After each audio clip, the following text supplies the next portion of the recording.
Hey everyone, at Tagless Haynes with Just the Tip of Fantasy Football Podcast. Today I wanted to come on and I wanted to highlight a player who's near and dear to my heart, a player I was super high on going into the 22 season, especially in redraft formats because he was such a steal. And this player is Josh Jacobs. And what I want to do is I want to look at his dynasty value right now and in dynasty formats, what his value is going to be at the start of the season. And do we trade him now? Do we wait to trade him mid-season, which is what you would normally do with most veterans? Or do we keep him? Do we roll with him? Do we try to win another championship with Josh Jacobs? Let's break this down and see what we got. So I think a couple of cons going into the 23 season. Peak in production. Are we going to see this again from Josh Jacobs? I have no idea. He met career highs in rushing yards, rushing touchdowns, receiving yards, and was one off from a career high in receptions.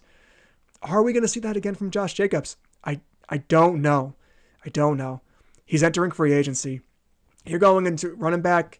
When you think about the running back position, and I'm sure you've heard this on other podcasts, second contract is not the best for running backs. That's usually when you see them taper off a little bit and you see less and less production over time. Ezekiel Elliott, I think, is a perfect example of that. Got the second contract. Hasn't quite been the same since.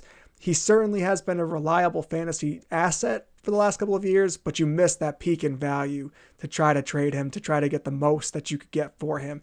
I don't want that to happen to you with Josh Jacobs either. He has over 1,000 career carries. Yes, he's only going to be 25 going into the 23 season, but he's been in the league since he's been 20 years old. So he has a lot of wear and tear. And did we see him become the beneficiary of skewed volume? No Waller, no Renfro. It was Devontae Adams. It was Josh Jacobs. And those were your two weapons. And that was it. So did that play a role in the production that we saw from him last year, particularly in the passing game? Now, he has improved every year in the passing game. This is the first year he didn't surpass the prior year in receptions. He was pretty damn close. But he did have the most receiving yards, like I said, throughout his career. The Raiders are interested in a reunion. I think this is a pro for Josh Jacobs going into the offseason. If he goes to a different team, if he ends up in a split backfield, that is worst case scenario for anybody who has Josh Jacobs on their roster. If he goes back to the Raiders, Josh McDaniels is likely going to be there, and you got to expect them to utilize him in a very similar way that they did this year.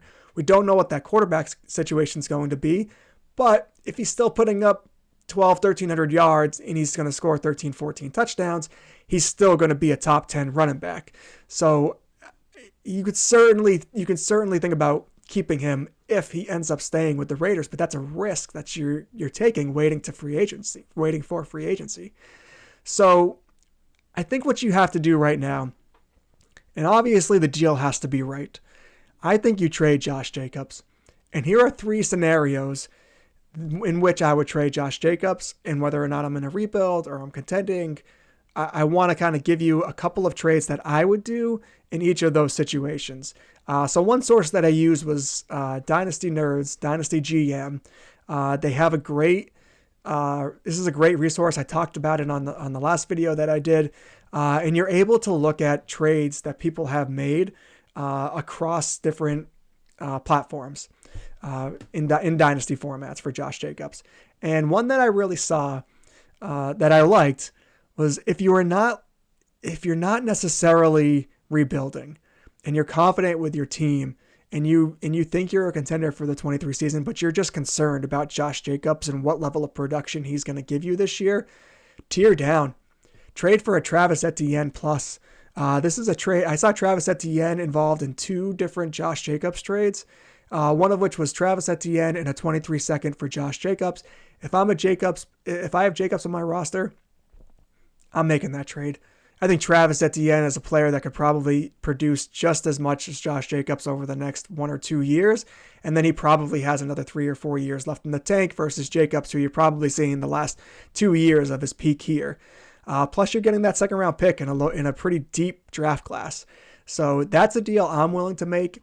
if I'm just worried about Josh Jacobs. If I'm rebuilding 100%, you trade Josh Jacobs right now. His value is not going to get any higher. You can't get any higher than running back 1 in standard formats, and he was running back 3 in PPR formats, and he's not eclipsing that.